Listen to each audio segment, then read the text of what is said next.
Are you ready? Before I got money, I was in the truck kicking doors, and I'm just being honest. If you want smoke, then we cook up like an omelet, I'm just being honest. Throw me a 60 if I go to Magic or Honest, I'm just being honest. I keep a stick going blinky in case it gets sticky, I'm just being honest. She know that I'm with it, I'm having this chicken, this trick, and I'm just being honest. Who really get it, be honest? Hey, punch it, be giving, be honest. Ladies and gentlemen, the handsome man is here. are you ready Hey, for your favorite podcast of every single week? are so ready. Yep. I'm excited. Joe's excited. Somebody's excited over here, brother. The question is, ladies and gentlemen, are you excited? Because the topic today, when we get to it, is going to be nostalgic, to say the least, especially if you're from Virginia or further south, because when we talk about it, we'll get there. I don't want to give away too many Easter eggs before it's time. Yeah. So, Joe. So, Nate, my brother, the bearded beauty. Well, the most handsome man on the internet, Joe, is here. Listen, I'm here. I'm ready. I'm excited. A lot of stuff coming up, man. I'm excited too. Look, there's a book coming out, hopefully by the end of October. Why We Love Wrestling, An Eternal Love Affair, written by me, Nathaniel Wright of the Wrassle Twins podcast. So and I really let's go. Also, we get a sample of my brother's writing because I've asked him to write the foreword for me. Guys, it's not going to be a super long book.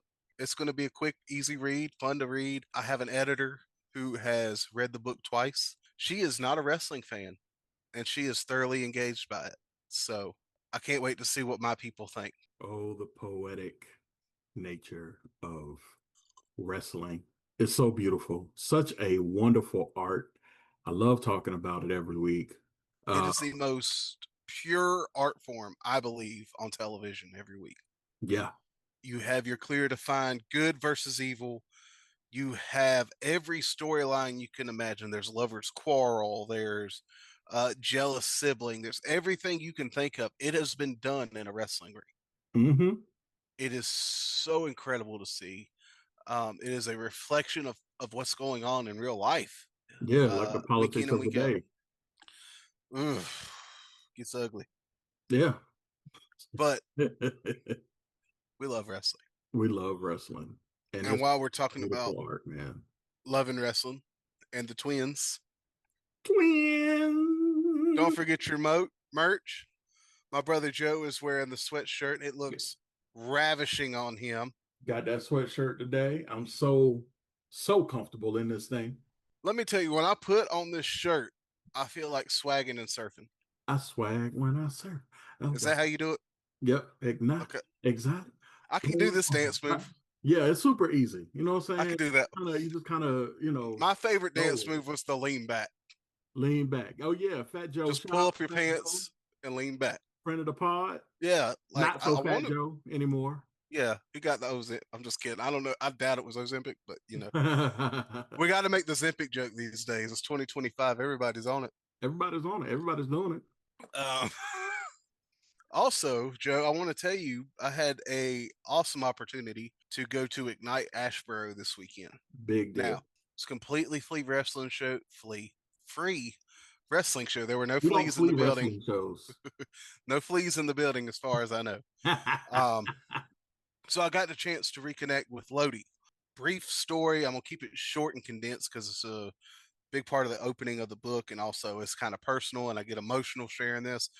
When I was 7, my very first live professional wrestling experience was at the National Guard Armory, and Lodi was wrestling. My dad took me. We had 2 pennies to rub together, but he found a way to get us into the building that night, and I could watch Lodi wrestle in the main event against a guy named the Phantom. And just like Goldberg, Mick Foley, if I hadn't been in the arena that night with less than 200 people there and hearing the way a crowd can be manipulated just by seeing somebody go through the ringer like Lodi was going through the ringer that night, there might not be a podcast today. Yeah. Or at least not me on it. So I got the chance to speak with Lodi. I'll send the picture to the drop so maybe we can put it up. And I got a hug. He gave me a hug after I shared my story with him. So it was a great experience. There were 4 matches on the card. I got to see Caprice Coleman wrestle, and Joe, Mhm. there's a reason why they call this man the Ageless Wonder. Him and R-Truth are drinking out of the same juice box, dude. The vampires. You didn't They know? don't age, and they They only still come can out move. outside at night. That's how, they're vampires. Yeah. Yeah, they're gonna live forever. Also, I got to see his son Chase wrestle, and dude, this kid is going to be fire Yeah. in the coming years. Keep your eyes out for Chase Coleman. He does a springboard stunner like I've never seen, or springboard uh, cutter RKO like I've never seen before. Like Cody's Cody Cutter is cool. This kid, I don't understand how somebody could get that high up in the air, but he got some air, he got some elevation, and he hit that cutter. It was a thing of beauty. He's got springs in his knees. He's got to. Well, I mean, the kid don't look like he's no older than 20, so Yeah. he ain't got those unk knees yet. I remember when my knees used to do cool things. Yeah, mine Pause. just cracked now. Pause. You can't say pause when I'm about.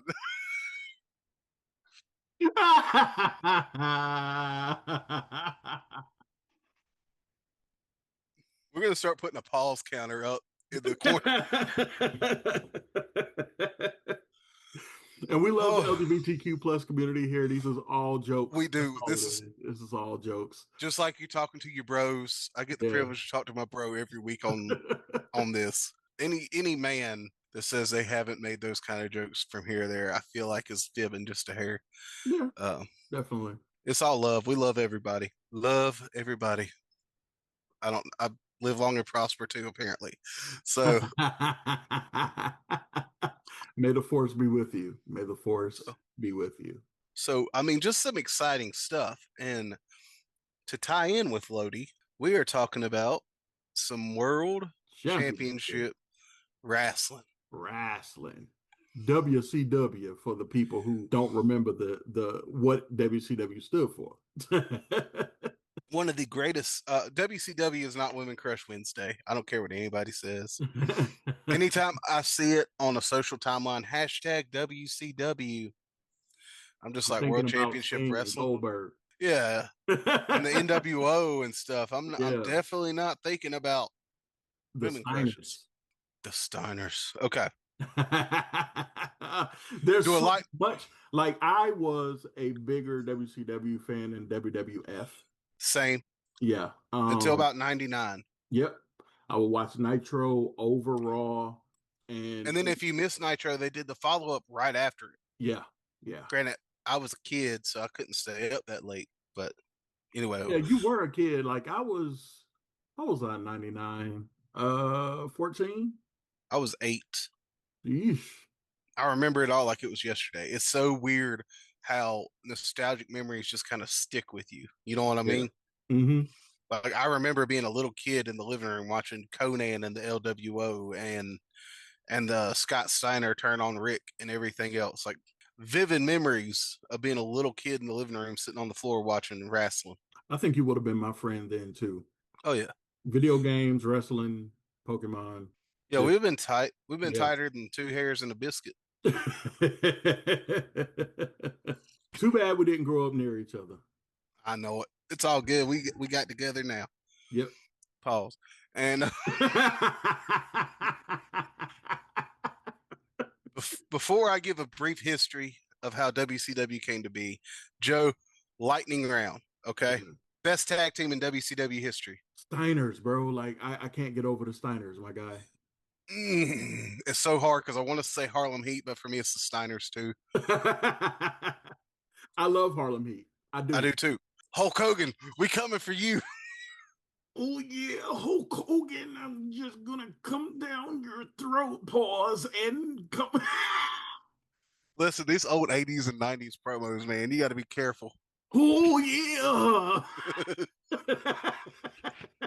And the way Lex Luger would never be able to say Hulk Hogan's name correctly. Hulk Hogan and Hulk everything. Hogan. Which, when I was a kid, okay, my accent is a lot better now. Okay, so for me, it was Hulk Hogan. We was watching wrestling and that Hulk Hogan, That Hulk he Hogan. screwed him over again. I tell you what. And yeah, I it was was that always bad. pulling for Macho Man Randy Savage. That was my guy. In terms of like the big names, snap into a Slim Jim. It Yep. was for me, it was Sting, Goldberg, the Steiners. I Yeah. loved Rick more than Scott. Obviously Sting. And because Rick was okay, that was my next question. Best solo performer. Sting, hands down. And if you ever watch this, Sting, yes. I want to say Sting, but my guts wanting to say the Nature Boy Ric Flair. Listen, you can't go wrong with that because WCW is when you say WCW, that name to me is synonymous with Flair. Yeah. And to be fair, Ric Flair and Sting was the rivalry Yeah. of WCW. And Just the Sting, draw match all the way to I think every match Sting was in after that Flair draw at Starcade yeah. was amazing. You had, I'm thinking Sting and Sid Vicious at Halloween Havoc 92. Mm-hmm. Great match with a little chicanery in there.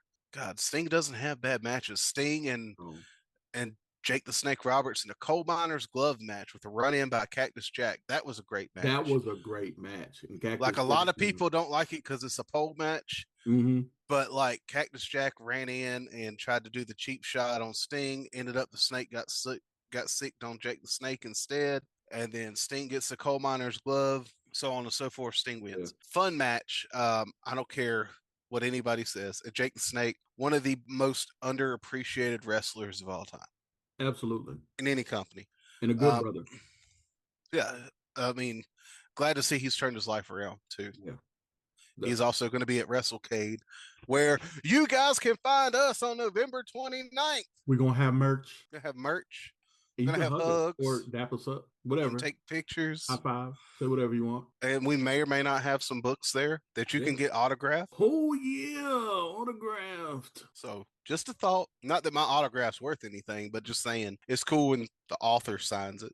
Yeah, I mean, it is worth something. What are you talking about? You're an author, and the book is signed by the author. Automatically, the book becomes much more valuable. Instead of $3, it's worth $4.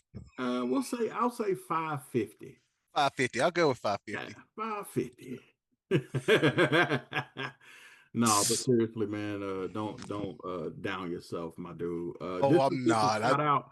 shout out to everybody who's fake humble. My boy Nate is awesome and he knows it, but he be trying to fake like he isn't.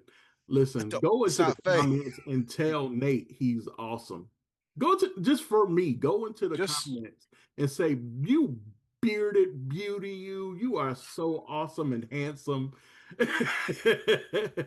You was smart, you was kind.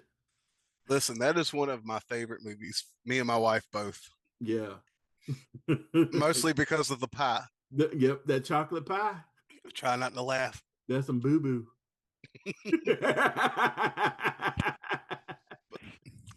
Plug for Don't Candid burn at the no chicken. Movies. Check out The Help. It's a great movie. Okay. Great story. Shout out So, to guys, everybody. yes, great story, great movie. I want to read the book one day. Uh, WCW didn't start out as WCW. Mm-hmm. In 1931, Jim Crockett Sr. founded Jim Crockett Promotions. They were in Charlotte, North Carolina, close to home, ain't it, brother? Absolutely. Right down the street, Promoting actually. local sports, boxing. Boxing was really the big ticket, and then later on, he got into professional wrestling. And then in 1952, Jim Crockett Promotions joined up with the National Wrestling Alliance. Now, that's huge. Anytime you talk about a wrestler talking about going to Mid Atlantic or Charlotte, this is what they're talking about. Mm-hmm. JCP was the number 2 to New York, to Vince McMahon Sr. and the Worldwide Wrestling Federation. I drove There by were that pretty often, actually. really. Mm-hmm.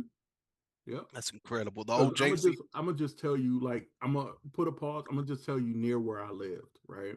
So down the street from me was the Mid Atlantic. It was this old area that was taken over by Charlotte called Newell. That's Mhm. where I lived, right across the street from UNCC. Down the street, I could hear the Charlotte Motor Speedway and the Wow. Dragway, and I used to go there often. with my dad. And so that is where I lived. Like I was right in the midst of all that. Right in the hub of all that history, because North Carolina, this isn't a NASCAR podcast, but this is like two sports we're known for here, and that is professional wrestling and stock car racing.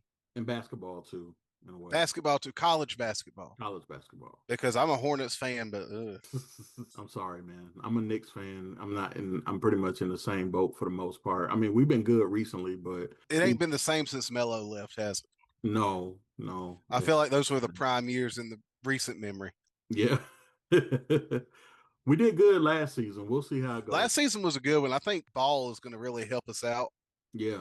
You know, we had a pretty decent season when we had Dwight Howard roll through, but he's one of the top 5 centers of all time. So, of course. At least my opinion. Yeah. He's right up there with Kareem and Shaq, as far as I'm concerned. So sorry to derail you, but I just wanted to give people the personal, like, close to homeness of this for me. This is close to home because, like, everybody in North Carolina has a Charlotte story, right? Whether it be racing, wrestling, or just having to go through there for the Panthers in the past 30 years. So, yeah, this is a big deal. And Charlotte or Crockett becoming part of the NWA really legitimized how important the Charlotte area was to professional wrestling. And then even, you know, we fast forward to 1973, excuse me. Unfortunately, Jim Crockett Sr. passes away, and that's when Jim Crockett Jr. picks up the reins and really takes it to the limit, because just 10 years later, they'll be hosting the first Starrcade in Greensboro. And Greensboro is major. Like, let's talk about the Greensboro hub for wrestling. That is the Mecca. That is outside of Madison Square Garden. The Greensboro Coliseum is the most hallowed arena in professional wrestling. Fight me. You can have your Allstate Arena. You can have the Staples Center. You can have all that. There is not more history in those two arenas. I would argue that there is more history in the Greensboro Coliseum than there is in Madison Square Garden. Yep, absolutely. Because, I mean, we got to keep it a buck. Vince McMahon wanted to run North Carolina for a reason. Absolutely. We're the hub. This is a money market for professional wrestling. There's a reason why Ric Flair is from Minnesota, but he claims Charlotte, North Carolina. Right. And so, what funny is Cody Rhodes is actually from Charlotte, but he claims Atlanta. I don't know what to blame on that. I don't know why. I don't know what to blame on that, but bro, you're from Charlotte. It's okay. You and Ron Killings. And my cousin wrestled him in a high school wrestling tournament back in the day. Yeah. Cody. So that's a pretty cool story. JCP in 83, that's when they started expanding nationally, Joe. Yeah. They were going all over the country. They had their first Starrcade Super Card, and then 85, Crockett bought out. And I'm just going through the history real quick, guys, so we can lay the groundwork on what we're trying to talk about. 85, Crockett bought out Georgia Championship Wrestling from Ole Anderson, and in doing, I think it was from Ole at that point. This is from my personal research, guys, so bear with me. And bought that TV slot on TBS, Turner Broadcast Station. It's very relevant because just 3 years in the coming years, 86, 87, JCP was aggressively buying up these struggling territories like Florida Championship Wrestling, the St. Louis Wrestling, UWF, which was ran by Bill Watts. And it was kind of an overexpansion that caused like a massive financial strain. Jim Crockett, genius he was in business, he was overly enthusiastic on his expansion. He took it too fast. That's why you need somebody like me that's like, okay, but details though. That's why Joe has to tell me sometimes. Joe has to tell me a lot of times to slow down. Yeah. Because I am a pit bull. If I see something I want, I'm going to go after it. And sometimes I have to he's got to spray me with water or whatever you do with dogs, what you do with cats. Just pump the brakes. Yes, and. It's like playing an improv game. Yes, and. Yeah. So, with this financial strain, Ted Turner wanted to keep WCW on his networks. So, being the smart businessman he is, Ted Turner in November 1988 buys Jim Crockett Promotions that was nearly bankrupt to keep wrestling on TBS and renamed it to World Championship Wrestling. And it's legendary because you'd have the feuds like Ric Flair and Ricky Steamboat from 1989. WCW is where we would see the first black world champion crowned, which is super relevant in professional wrestling. Long overdue. First recognized black world champion was Ron Simmons in WCW. Don't let anybody tell you otherwise. And now you see why I was smiling so hard when I got a chance to take a picture with him and JBL. Oh, I knew it. JBL is also very much underrated. Yes. I think JBL catches a lot of hate because of his, first off, his political affiliation, Mm-hmm. which, right, wrong, or indifferent, I don't look into people's political affiliations when I try to find them out as a person. And also because he's a Texan. If you've ever like been around Texans that have that kind of bravado, they act just like JBL acts, some kinds of little bit of a butthole, and you just gotta learn how to deal with certain personalities. Not saying it's cool to bully people, it's not. That was a toxic culture that I'm glad wrestling seems to have gotten past. However, uh, when I met JBL, super friendly, super nice guy. Yeah. And as a fighter though, um the bully, like, as a fighter, you are kind of a bully, but you don't Yeah, have to behave in certain ways. You know what I'm saying? exactly, exactly. Sometimes it's like that friend that's got you guys have the inside joke and they just take it a little too far. Yeah. That's the way I see it. Now, I'm not in the locker rooms. I can't speak for those individuals. And if it was worse, I really hope that there's some condemnation for that down the line. But listening to JPL every week on the podcast that he does with Conrad Thompson and everything, seems like the kind of guy I'd want to hang out with every now and then. Oh yeah, I definitely have a couple beers with him. Oh, yeah. So, also, in that 80s time frame, Joe, I got to bring this up because I feel like it is one of the most overlooked feuds in wrestling history. Go for it, buddy. Ric Flair versus Terry Funk. The company was struggling with management turnover at the time, but what kept it afloat, I think, was this feud. Mm-hmm. Because Terry Funk, as great of a heel Ric Flair was, Terry Funk is the best. Right. And he will like, literally punch you in the face. I'm going to sit here and tell you guys, listen to some of the stories from the territory about uh, Terry Funk. Like, Road Dogg Jesse James tells a story. His dad was Bullet Bob Armstrong, one of the greatest of in history. There's like five or all the Armstrongs are wrestlers, by the way. And Terry Funk went to the ring when Road Dogg was just a little kid, and he's sitting in the back. And Terry Funk goes, "Bullet Bob, your mother's a whore, and your wife, she's a whore, and your children are all bastards." And excuse my language, I'm just quoting directly. And Road Dogg Jesse James, so that was the first time in my life I've literally wanted to kill somebody for a wrestling promo. And Terry Funk didn't have to yell. He could speak. He had the same gift that Jake the Snake Roberts had, right? Right. He could whisper. And instead of trying to talk over it, you just lean your ear just a little bit closer because you wanted to hear what this guy had to say.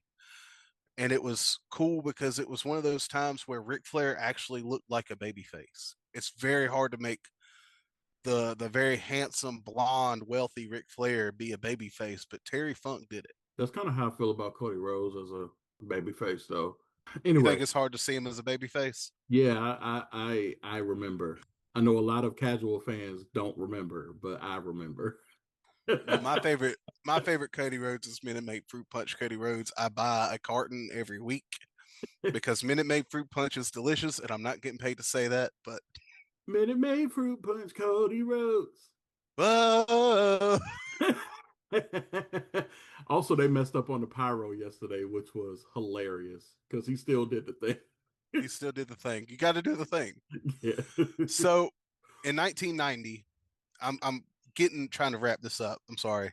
1990, Jim Herd was the executive vice president. He's clashing with Flair, and he's trying to push a cartoon like Spartacus gimmick on Ric Flair. He also introduces a tag team called the Ding Dongs, Mhm. and RoboCop comes up, which leads to 1991. Ric Flair, for the first time, left WCW and went to WWF at the time, WWE now, and took the World Championship with him. And WCW was left in chaos. And because of that incident, Joe, WCW had to sever all their ties with the National Wrestling Alliance. And it was just solely WCW at that point, leading into 92 with Bill Watts becoming vice president. And he was trying to cut Cross, but the wrong way. You know, just as well as I do, we're both businessmen. Sometimes when you cut costs and enforce stricter rules, it actually does the opposite of what you need it to do. Absolutely. If you go about it But the it wrong doesn't stop way, CEOs from doing exactly. Like he it. tried to reduce wrestlers' salaries to where they were making waitress money. Um, and talent morale was horrible. And then in that, Bill Watts was fired in 93. WCW said, we will never hire another wrestling personality ever. And then they hire Eric Bischoff as executive producer. And that was a great move. It was the best move. Eric Bischoff was a commentator, but Eric Bischoff had a background in marketing and sales and business. Eric Bischoff was a genius when it came to this.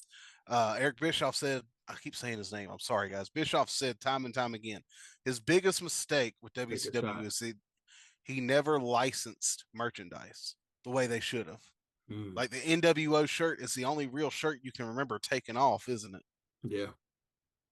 Like, could you imagine if they had a Sting shirt that took off? Goldberg had a few cool shirts. So, yeah. And so the Bischoff era leads to 94. They signed Hulk Hogan and Macho Man Randy Savage. Ooh, yeah. And then in 95, September 4th, which is why I wanted to do this, recording on September 30th. 30 years ago on September 4th, Nitro debuts on TNT.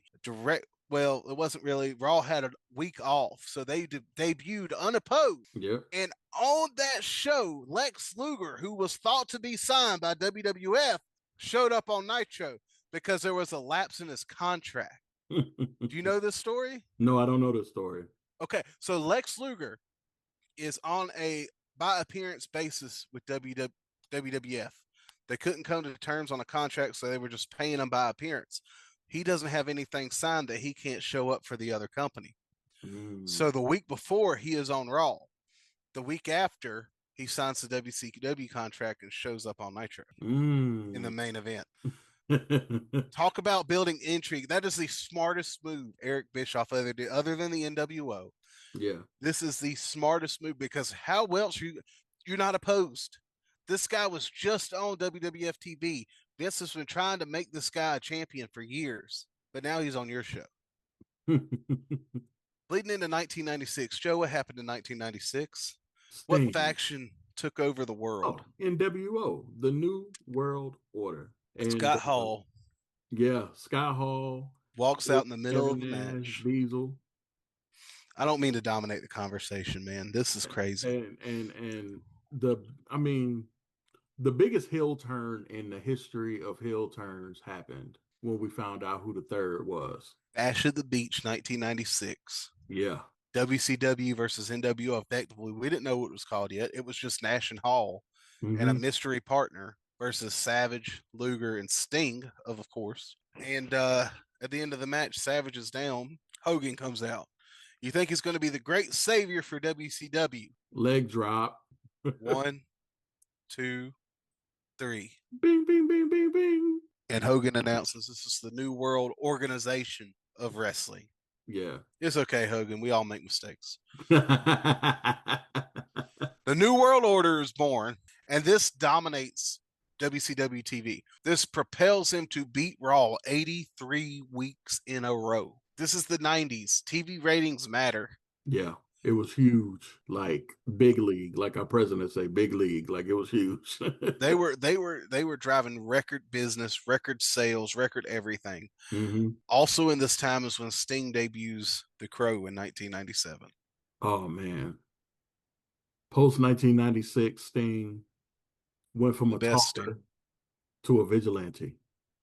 The best, the mystique of it all. Like it almost a year and a half, not even saying a word.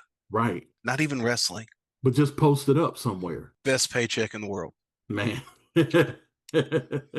But that drove ratings too, because that like silent vigilante type Crow, like you get chills just thinking about it. He didn't have to say a word. He just showed up. He just showed up and just a ball of charisma. Yep. And that's why he's my favorite. It makes sense because this drives 96 and 97. And then in 97 is when Hogan botches the finish of the match, but Sting and Hogan, Starrcade 97. Supposed to be a fast count, but it ended up being a regular count. So Bret Hart restarts the match for no reason to the fans, right? Yeah.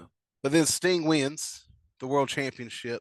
Nobody cared about the screw up. All everybody cared about was Sting was holding that belt. Now we care because we're armchair analysis, right? Right. Nobody in the arena cared. They were just happy to see Sting win the belt.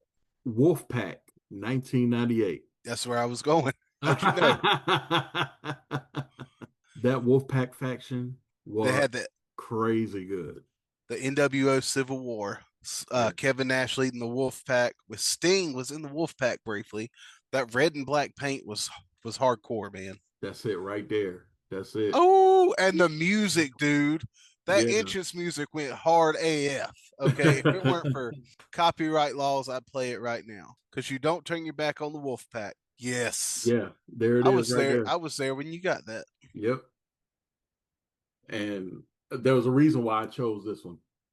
Because it went hard. It goes so hard, yo. Go hard in the. Also in 1998, Bill Goldberg. He debuted in 97, but 98 is when he took off. Mm-hmm. 173-0, pins Hogan for the WCW title in the Georgia Dome. That's insane to me. That's your moment right there. That's your favorite moment. That was when I was a kid. Yes. Yeah. As an adult, I can think of like 10 other things I'm more excited about in wrestling history. But as a kid, that was the moment on a random Nitro. Could you imagine had they held that for a pay-per-view? Man, that's what they would have done these days, you know? I think that's what it they would've done. should have been done. They could have made so much more money. Anyway, 1999 is when we start to see the cracks, though. Right. They screw Goldberg out of the world title. Then immediately the next week, Nash drops the belt to Hogan on the finger poke of doom. Yeah. January 4th, 1999. To me, that is the official day WCW died. Yes, they kept going.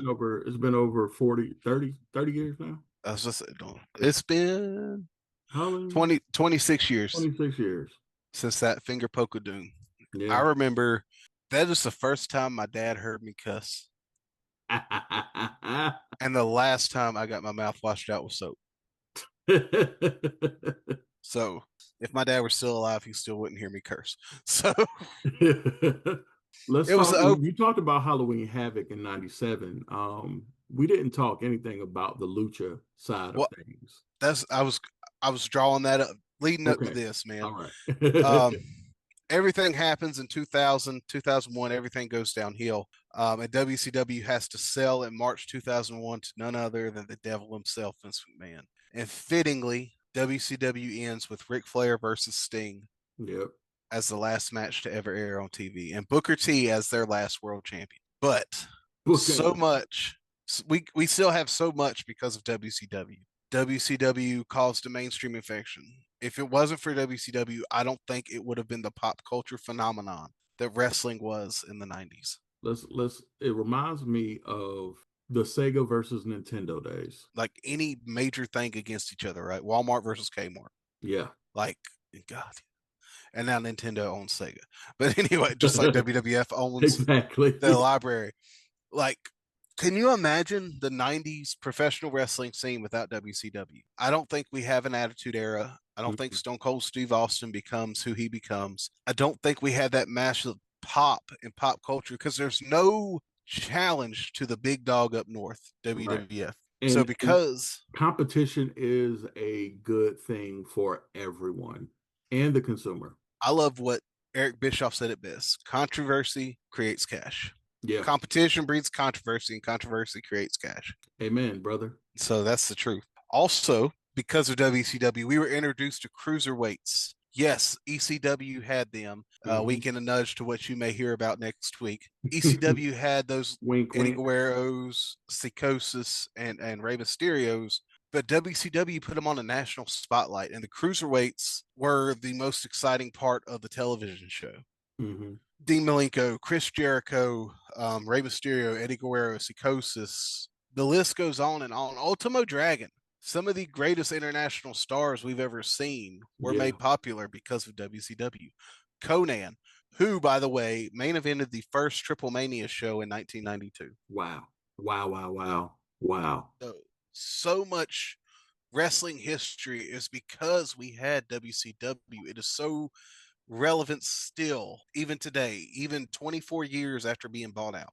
Mm-hmm. WCW matters because WCW is a moment in time where the company didn't last, 13 years? Yeah.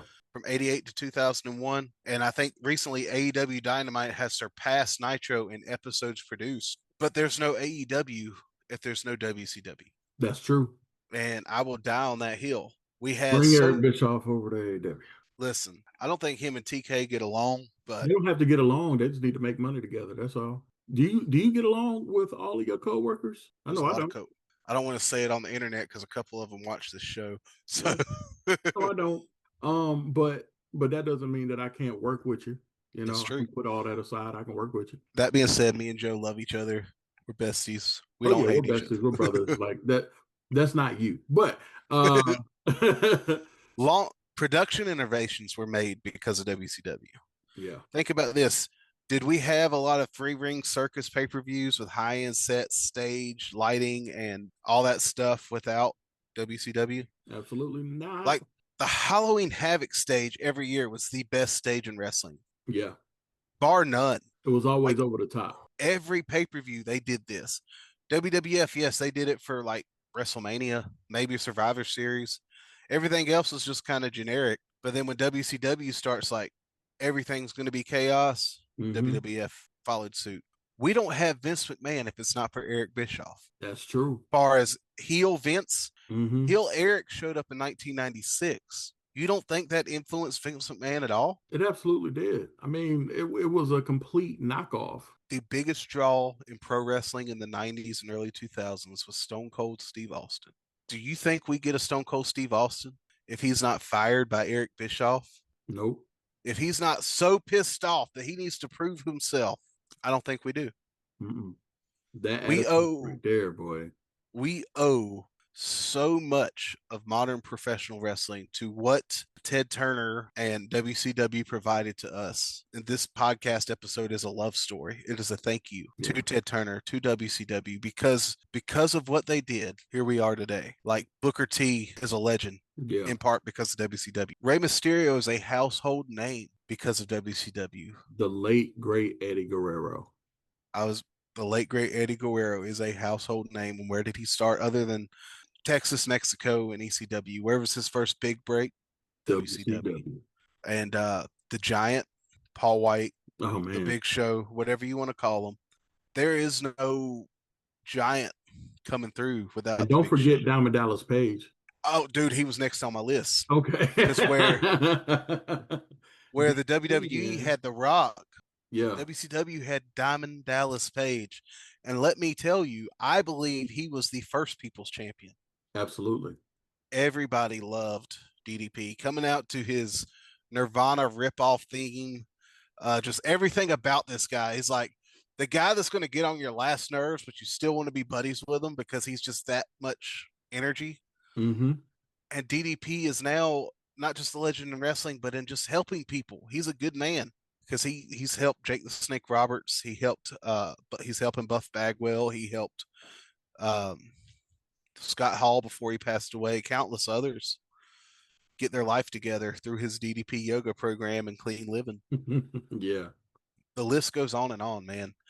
WCW. Do you remember the Shane McMahon the promo? Yeah, when he came in, dude. Let's talk about it, man. Because Vince McMahon is like in the middle of the ring. It's simulcasted. Like this was crazy. I remember I was grounded at the time, like behind the curtain, right, Joe? Yeah, I was grounded when this episode of Nitro aired. Okay. And I vividly remember my dad like, hey, soon as Nitro come on, he's like, hey, you're going to want to watch this. And Vince McMahon giving his diatribe like the week before. This was 6 days before WrestleMania 17. In some people's opinion, the greatest WrestleMania of all time. Yeah. And I remember the simulcast right at the end where Shane comes out and it says, the paper does say McMahon, but it says Shane McMahon. Goosebumps, man. Yeah, man. Now, the invasion storyline that follows after could have been better, but you win some, you lose some. I just can't get off of Sting, man. I'm such a fanboy. He was the constant. He was Shane Douglas was the franchise of ECW. Sting was the franchise of WCW. Did you notice I was trying to be cool when I met him? You were trying, man. You were fanboying out so hard. And then he was like, what would you say if The Rock was here? Bruh. Why would you even? My formative years were, in terms of wrestling, were cultivated by Sting. Now, what is, when you think WCW, Mm-hmm. can you tell me one memory that comes to mind? Aside from Sting vanquishing the entire NWO with his baseball bat. I mean, if that's the memory. Yeah, that's my main memory, man. I'm telling you, I'm such a fanboy when it comes down to that, because I remember just screaming and yelling and saying, "Get him!" and beat him down. Normally, I'm a heel lover, but in this case, with Sting being his mysterious self, hopping in like the vigilante, like I was a big Batman fan, and it just reminded me of the comic books that I read. So I'm a DC nerd. I used to read DC comics, and when it came down to it, Sting was the Batman of wrestling, Oh gosh, yes. and Later on, that's why become the I love Joker in TNA. it. Yeah. For me, man, other than Goldberg winning the world title 98. in '98 in Mhm. Atlanta, I was going for the city. For some reason, I couldn't think Atlanta for some reason. It's got to be the Ric Flair versus Sting Nitro send off. For some Mm, reason, it's so vivid in my head yeah, because even as a kid at 10 years old, like I could feel this was weird, right? This is different. yeah. And Ric Flair was not in his prime, but he still looked like Ric Flair to me. He wouldn't even wrestle with his shirt off because he was just so out of it. And again, it's a Sting memory because Sting was WCW. Yep. Between He Sting and was. Flair, they that's who you think about when you think about WCW. I keep bringing up ECW because, like, I think Tommy Dreamer was the heart and soul of the original ECW. Mm-hmm. I feel like Sting was the heart and soul of WCW. Absolutely. Absolutely. Like, just something about him. Everybody loves Sting. Yeah. And I, So I want to meet him again. I do. I think he's coming back to WrestleCade. Yeah, I saw it, but I won't have time. We'll I know be we'll be working, we'll be but working. but be working to see y'all's lovely faces, all of our friends. We'd love to Yeah. see you guys there. I just want to see you. Yeah, Stop by. Don't say hey. yeah, Let's have a picture together. and hang out for a minute, guys. So WCW, while it is no longer in business, it is still in the memories of many wrestling fans, especially those of us that live in the South. WCW was real to us. Yep. Um, in North Carolina alone, the Greensboro Coliseum, the Dorton Arena, the Winston-Salem Fairgrounds, and Joe Louis Arena over there, even down in Fayetteville, North Carolina. WCW was a North Carolina company. They could have been based in Atlanta. I don't care. That was a North Carolina promotion, as far as I'm concerned. Absolutely. So many things we left out, guys. Give us your thoughts and opinions on WCW, Yeah, and let us know in the comments. Shoot us an email. shoot us an email, wrestletwinspod@gmail.com. As of recording, it is September 30th, 2025, Suicide Prevention Awareness Month. I mean it from the bottom of my heart. I would rather hear your story than read your obituary. That part. Young people every day are taking their lives, and it doesn't have to be that way. As long as you are breathing, you still have a chance to win. That's it. So keep on fighting, keep on pushing. Kevin Owens, one of my favorite phrases on one of his shirts says, just keep fighting. Yep. That's all we got to do, man. Keep your dukes up. You can get the tar beaten out of you, but as long as you're still swinging, you're still in it. And take it from me. I failed twice. And after that second failure and going to go get some therapy and things like that, I ended up meeting my wife literally 4 months later. So imagine if I was successful and I was unable to meet D. Like, It's keep living, keep living. I know the loneliness. I know the feeling. I know the feeling. You can be popular. You can feel alone in a crowd. Believe me, I'm a pretty popular guy. I know a lot of people, but when it comes down to the people who really get me, I get how you feel. Sometimes it's lonely, but you're never alone. I'll talk about my God all day. I'm a Christian. Amen to that. Right? I'm gonna talk about my God all day. You're not alone. There were times I didn't believe him. I didn't believe in him. I understand. And that, if that's where you are, I understand that too. But whether you're a believer or you're not, you have friends in Nate and I. Shoot us an email. We And want to hear. it can't get better if you're not here. That's it. So with all that, guys, as the great Adam Pierce says, love somebody today.